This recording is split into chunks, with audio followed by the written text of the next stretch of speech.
अगर आपको ये लगता है कि आप इस लॉकडाउन में बहुत पढ़ाई करना चाहते थे लेकिन अभी तक ठीक से पढ़ाई नहीं कर पाए, या आप इस लॉकडाउन को सबसे बेस्ट तरीके से काम में लेना चाहते थे लेकिन नहीं ले पाए, तो मैं आपको एक बात कहना चाहता हूँ। सबसे पहले मैं आपको यही बताऊंगा कि लॉकडाउन अभी खत्म नहीं हुआ और हम में से किसी को भी नहीं पता कि जिस लॉकडाउन में हम लोग अभी घर पर बैठे हैं वो कब खत्म होगा। इसलिए अभी कुछ नहीं बिगड़ा। जिस बंदे को ये पता है कि उसकी मंजिल तक का रास्ता किताबों से होकर ही जाता है, उस बंदे को घर में तो क्या कहीं पर भी बिठा दो, वहीं से वो अपनी सफलता की सुरंग ढूंढ ही लेगा। जिसको ये पता है कि किताबें ही इंसान को उड़ना सिखाती है, उसके लिए लॉकडाउन में घर पर रहना भी खुद को इम्प्रूव करने का एक बेहतरीन मौका है। ये शानदार मौका है खुद को इम्प्रूव करने का। ये शानदार मौका है वो सब सीखने का जिसको कभी हम फुर्सत में सीखने का ख्वाब देखा करते थे। ये बेहतरीन मौका है अपने आप को ज्यादा स्मार्ट, ज्यादा पावरफुल, ज्यादा हेल्दी और ज्यादा इंटेलिजेंट बनाने का। अभी आप सिर्फ अकेले हो, लेकिन जिस दिन ये लॉकडाउन खुलेगा ना, उस दिन फिर आपको इस दुनिया से कम्पीट करना पड़ेगा और उस कंपटीशन में वही जीतेगा जिसने इस लॉकडाउन को एक अपॉर्चुनिटी समझा था।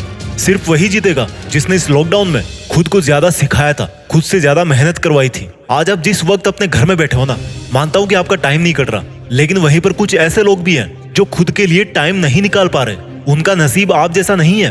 वो लोग कितने ही महीनों से ठीक से सो भी नहीं पाए हैं। लेकिन अगर आप फ्री बैठे हो, आपके पास करने को कुछ काम नहीं है, तो मेरे दोस्त यही वो टाइम है जिसको आप टर्निंग पॉइंट पे बदल सकते हो। और अगर आपको ऐसा रियलाइज हो चुका है कि आप इस लॉकडाउन को ठीक से काम में नहीं ले पा रहे, तो सोचो कि आपका मन आपको खुद बोल रहा है कि अब बदल जा, अभी भी टाइम गया नहीं है, अभी भी पता नहीं तुझे घर पे और कितने दिन रहना है। इसलिए आज से ही अपने घर पर ये कसम खा ले कि इस टाइम से तू एक भी सेकंड वेस्ट नहीं करेगा। अभी ना किसी को स्कूल जाना पड़ता है, ना घर से बाहर निकलना पड़ता है, और ना ही घर पर कोई मेहमान आता है। तेरे पास फुल टाइम है। जो चेंज तू खुद में चाहता है वो तू अपने अंदर ला सकता है। जिस सब्जेक्ट में तेरे बिलो एवरेज आते थे, उसमें फर्स्ट ग्रेड के जितना दम लगा सकता है। और जो बंदे आज घर पर अपनी पढ़ाई को लेकर, अपने टारगेट को लेकर सीरियस है और पढ़ाई कर रहे हैं, वो आने वाले टाइम में ज्यादा इंटेलिजेंट बन जाएंगे। जो आज आलस करके टाइम वेस्ट कर रहा है, वो आने वाले टाइम में कमजोर बन जाएगा। और बुरा मत मानना दोस्त, आने वाले टाइम में एक ही तरह के बंदे आगे बढ़ेंगे जो इस लॉकडाउन का पूरा फायदा उठा चुके होंगे। ये लॉकडाउन उस बंदे के लिए गोल्डन टाइम है जिसको फ्री टाइम चाहिए था,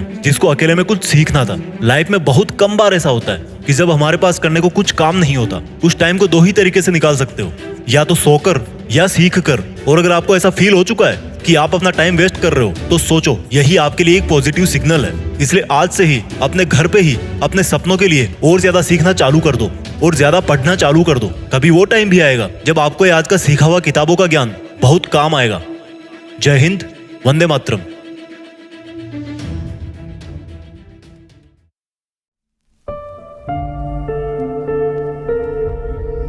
जीत फिक्स।